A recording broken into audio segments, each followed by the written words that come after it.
नमस्कार। आज की वीडियो में मैं आपको लंबे समय तक दाढ़ी मूंछ के बाल काले रहें, सिर के बाल काले रहें, वो उपाय आपको बताऊंगी। और इसके लिए लंबे समय से बच्चे मुझसे परामर्श ले रहे हैं, मुझसे दवाइयाँ पूछ रहे हैं कि माता जी कम उम्र में हमारी दाढ़ी मूंछें सफ़ेद होने लगी हैं, हमारे सिर के बाल सफ़ेद होने लगे हैं। इसके लिए आयुर्वेद में कुछ उपाय बताइए। जिन बच्चों ने मुझसे परामर्श लिया है, दवाइयाँ बनवाई हैं, उनकी तो समस्या का समाधान हो गया, लेकिन ऐसे हजारों बच्चे हैं जो इस समस्या से जूझ रहे हैं। आज मैं आपको इस वीडियो के माध्यम से सारी समस्या का समाधान करूंगी। मेरे बच्चों, अपनी औषधि खुद बनाना सीखो। बनाने के लिए मैं आपको सारे तरीके बताऊंगी। औषधि बनानी बड़ी आसान है। उसके प्रयोग से आपके बाल, शायद ऐसा भी हो सकता है कि जीवन भर तक दाढ़ी मूंछ के सिर के बाल काले रहें। वो आपके परहेज के ऊपर, आपके खान पान के ऊपर है। सिर्फ करना क्या है, खाने पीने में बदलाव करना है। जो मैं बताऊंगी वो खाना है। जो औषधियाँ बनाना सिखाऊंगी वे औषधियाँ बनाकर आपको खानी है। और जो मैं परहेज बताऊंगी वो आपको परहेज करनी है। बस इतनी सी बात है। अगर ये उदाहरण आप समझ लेंगे तो आपको नियम और परहेज के कारणों का अच्छे से पता चल जाएगा कि इसके क्या फायदे हैं, क्या नुकसान है। हमने एक खेत लिया मान लो, और उस खेत में अच्छे से नुलाई, बिजाई, गुडाई हमने की और गोबर का खाद डालकर हमने बीज बो दिया। बीज बड़ा अच्छे से पैदा हो गया खेत में। फिर हमने उस खेत को दो भागों में बांट दिया। एक भाग में हमने ट्यूबवेल का पानी दिया, यानी मीठा पानी दिया, नहर का पानी दिया, और दूसरे भाग में हमने रेह का पानी दिया। रेह आप समझते हैं, जिस खेत में, जिस भूमि में लवण बनना पैदा हो जाता है उसको रेह का खेत कहते हैं। ग्रामीण उसको जानते होंगे। तो हमने रेह का पानी दिया। तो जैसे फसल थोड़ी सी भी बड़ी हुई तो वो पीली पड़नी शुरू हो गई। जब तक उसमें अच्छे ताकत थी, उस नलाई की, गुड़ाई की, खाद पानी की, तो पैदा तो वो होगी, लेकिन आगे जीवन उसका चलना था पानी से। हमने उसमें रेह का पानी दे दिया तो वो पीली पड़ गई। ना वो बढ़ी, ना उस पर फल आया, ना फूल आया, ना बीज आया। और जिसमें हमने मीठा पानी दिया था या नहर का पानी दिया था वो बड़ी भी हुई, फल भी आए, फूल भी आए, और उसमें सब कुछ हुआ। ये उदाहरण उन बच्चों के लिए था जो कहते हैं कि माता जी सुबह एक कप चाय तो पी ही ले, क्योंकि हम लंबे समय तक पीते आ रहे हैं, हमें आदत बनी हुई है। कुछ बच्चे कहते हैं हम बाहर कार्य करते हैं, हमें बाहर का खाना एक समय तो खाना ही पड़ता है, या कभी कभी खा लेते हैं। कुछ कहते हैं एक बर्गर में क्या होता है। बहुत से बच्चे ऐसे हैं। ये उदाहरण उन बच्चों के लिए है कि नियम और परहेज कितने जरूरी हैं, जो मैंने अभी उदाहरण के माध्यम से बताया। मात्र एक चीज की परहेज तोड़ने से ही आपको इतना भारी नुकसान हो सकता है। आपने जो दवाइयों पर पैसे लगाए, औषधियों पर पैसे लगाए, वो बेकार जा सकते हैं। अब मैं आपको खाने का तरीका बता देती हूँ, क्या खाना है, और औषधि बनाना सिखा देती हूँ। आपको घर का बना हुआ खाना खाना है।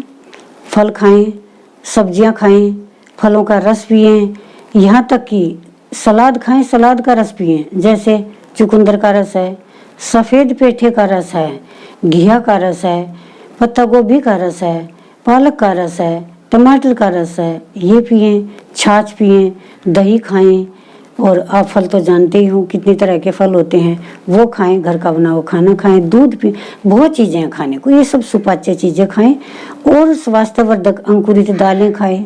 इन चीज़ों का आप सेवन कर सकते हैं, जो कि बहुत ही ज़रूरी हैं। अब मैं आपको जो चीज़ें आपको अपने भोजन में नहीं खानी वो बता देती हूँ। इसमें तो सीधा सा जो मैंने उपाय बताया था, लवण युक्त चीज़ें ना खाएं, नमक बदल दें अपने भोजन में। समुद्री नमक का प्रयोग बिल्कुल ना करें, चीनी का प्रयोग बिल्कुल ना करें, मैदे का प्रयोग बिल्कुल ना करें, इस डिब्बा बंद वस्तुएं बिल्कुल ना खाएं। इसके लिए मैं पहले भी वीडियो बना चुकी हूँ। लवण से मेरा तात्पर्य ये है कि जो भी आप भोजन खा रहे हैं लगातार, उसमें अगर खटाई की, नमक की अधिकता होगी, चाय की, कॉफ़ी की, पराठे की, बीड़ी की, शराब की, सिगरेट की, जितने भी और भी कई तरह के मादक पदार्थ हैं जिनको आप भी जानते हैं, तो सब क्या करते हैं, हमारे आमाशय में जाकर उष्णता पैदा करते हैं, गर्मी पैदा करते हैं। जब गर्मी हो जाती है तो हमारे शरीर में लवण पैदा हो जाता है जो पसीने के द्वारा बाहर निकलता है, और वही लवण हमारे सफ़ेद बालों का कारण है। मैं आपको जो औषधि बताऊंगी उसमें आपको जो चीज़ें खानी हैं वो खानी है जो हमारी त्वचा को सुंदर बनाए, और त्वचा में ही हमारे बाल होते हैं, और बालों को अच्छा पोषण मिले उस औषधि के द्वारा। तो आप कितने ही समय तक अपने काले बाल बनाए रखें। आपने देखा होगा कहीं बाल उखाड़ लो तो कभी खून नहीं आता, नीचे से सफ़ेद जड़ निकलती है, क्योंकि ये त्वचा में होते हैं और त्वचा से ही भोजन लेते हैं। तो त्वचा में आपको वो चीज़ें बताऊंगी जो त्वचा में एक तरह का ग्लो पैदा करें, शक्ति पैदा करें, ऊर्जा पैदा करें, इसकी खुराक पैदा करें बालों की, और वो ही रेगुलर बालों में अगर जाएगी लगातार तो आपके बाल सदा ही काले रहेंगे। अगर ये जो गर्म चीज़ें भी मैंने बताई थी ये जाएंगी, लवण युक्त जाएंगी, तो आपके बाल सफ़ेद हो जाएंगे। तो चलिए मैं आपको कुछ औषधि बनाना सिखा देती हूँ मेरे बच्चों, उसको सीखकर प्रयोग कीजिए।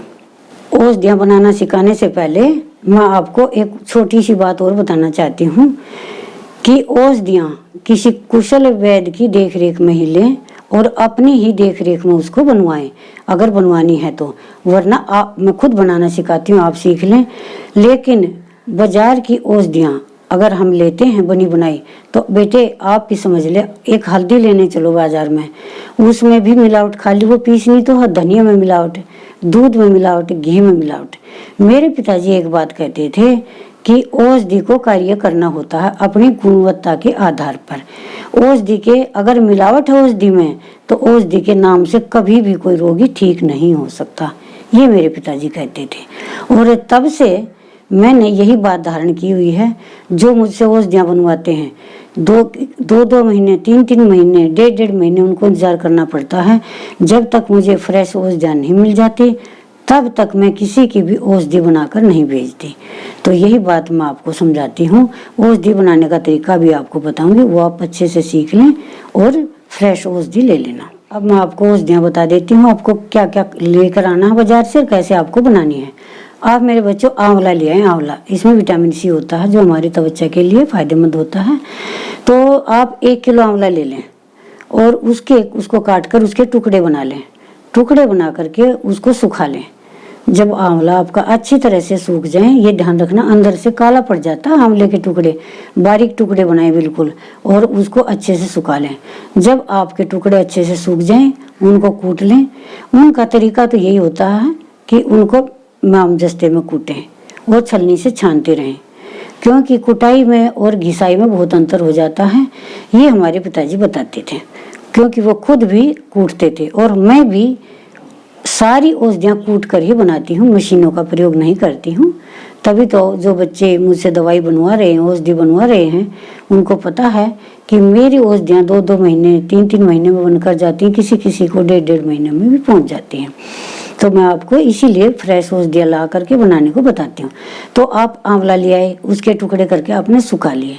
सूखने के बाद उसका चूर्ण बना लिया मेरे बच्चों। जैसे चूर्ण बनकर आपका तैयार हो गया, इसकी हमने रसायन बनानी, रसायन जो हमारे शरीर में ऊर्जा भी पैदा करे, शतायु करे, लंबी उम्र करे, आँख नाक हमारी इंद्रियां चैतन्य रहें और बाल काले रहें। तो उसके रसायन बनाने का तरीका मैं आपको खुद बता देती हूँ कैसे करना। फिर और आंवला बाजार से ले आए, उसका रस निकाल लें। उसका रस निकाल करके जो हमारे पास पहला चूर्ण था उसको भिगो दें उस रस में और उसको घोटें। इतना घोटें कि वो उसका रस उसमें सूख जाए। जब सूख जाएगा फिर वो चूर्ण बन जाएगा। फिर आप दोबारा भी आंवला हरा लेकर आए, फिर उसका रस निकालें, फिर उसमें डालकर घोटें। इस तरह से आपको 21 बार करना है। आयुर्वेद में इसको 21 भावना देनी कहते हैं। 21 भावना दे करके उसको कहते हैं आंवला रसायन। आप ये खुद बनाएं और बाजार से बना लेकर आएं, आपको अंतर का खुद पता चल जाएगा। मुझे कहने की कोई आवश्यकता नहीं है इसमें, इतनी आप समझ जाएंगे। तो आपके पास आंवला रसायन हो गया। इसका मैं मापतोल बना लेती हूँ, बता देती हूँ आपको। आपने किलो बनाया, 2 किलो बनाया, आधा किलो बनाया, वो बात अलग है। उसी हिसाब से मैं औषधि बनाना सिखा देती हूँ। मान लिया आपके पास 200 ग्राम आंवला रसायन है, उसमें आपने 100 ग्राम भृंगराज चूर्ण मिलाना है। भृंगराज क्या होता है? जिसको भांगरा कहते हैं, गबदड़ भी कहते हैं गांव में। इसका पौधा मिर्च के जैसा होता है। इसको आप ले आए, नर्सरी में मिल जाएगा, नदी नालों के किनारे बहुतायत मात्रा में मिलता है। वहां से लाकर इसी तरह आंवले की तरह उसको भी सुखा लें, सुखाकर उसका चूर्ण बना लें। फिर उसमें उसी भृंगराज रस की इसी तरह से 21 भावनाएं दे लें। देने के बाद आपका 2 तरह का चूर्ण हो गया, यानी 100 ग्राम भृंगराज चूर्ण हो गया, 200 ग्राम आंवला रसायन हो गया। फिर इसमें मेरे बच्चों 100 ग्राम मुक्ता सुक्ति भस्म मिला लें, मुक्ता सुक्ति भस्म। और दूसरी है सप्तामृत लो, ये भी आप 20 ग्राम इसमें मिला लें। तो मुक्ता शक्ति भस्म हो गया, सप्तामृत लोह हो गया 20 ग्राम, और 10 ग्राम इसमें आप धात्री लोह मिला लें। ये धातुएं हैं, ये भस्में हैं जो हमारे शरीर के लिए बहुत ही अनिवार्य हैं। ये चीजें एक जगह मिलाकर डिब्बे में रख लें। अब मैं आपको खाने का तरीका बता देती हूँ। 1 छोटा चम्मच आधा सुबह दूध के साथ खाली पेट ले लें। अगर आपने खाना खा लिया है तो खाना खाने के आधा घंटा बाद आप पानी से ले सकते हैं। इसी तरह शाम को खाना खाने से 1 घंटे पहले आधा चम्मच दूध से ले सकते हैं, और शाम को खाना खाने से आधा घंटा बाद अगर सुबह दोपहर दूध से नहीं लेते हैं खाने से पहले, तो फिर पानी से ले लें। आप कहेंगे कि खट्टी चीजें दूध में तो माता जी आपने बताया था विरुद्ध आहार है, लेकिन मेरे बच्चों एक आंवले को छोड़कर सब खट्टी चीजें विरुद्ध आहार हैं, आंवला ही नहीं है। ये आयुर्वेदिक ग्रंथों में वर्णित है। तो इसीलिए मैं कहती हूँ कि जो लवण युक्त चीजें हैं उनका प्रयोग ना करें। इस औषधि के साथ आप अपनी दाढ़ी मूंछों में, अपने सिर में तेल मालिश अवश्य करें। जो तेल सुश्रुत संहिता में वर्णित है वो मैंने आपको बनाना सिखा रखा है, वो तेल बना लें और उसका प्रयोग करें। शुरुआत में तेल मालिश से कुछ बाल झड़ते हैं, जो कमजोर बाल हैं वो निकल जाते हैं, लेकिन जब आप लगातार तेल मालिश करते हैं बालों को पोषण मिलता है, बालों को ताकत मिलती है, खुराक मिलती है और बाल मजबूत हो जाते हैं, फिर बाल नहीं झड़ते हैं। इससे आप बिल्कुल ना घबराएं।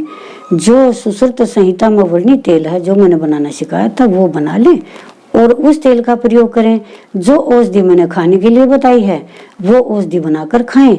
जो परहेज मैंने बताया है कि गर्म चीजें ना खाएं, गर्म चीजें खाने से पेट में अम्ल पित्त बनता है, अम्ल पित्त बनने से हमें बालों की समस्या हो जाती है, खट्टी डकारें आती हैं, पित्त बनता है, भोजन का पाचन अच्छे से नहीं होता, तब ये सारी समस्या पैदा हो जाती है। धन्यवाद।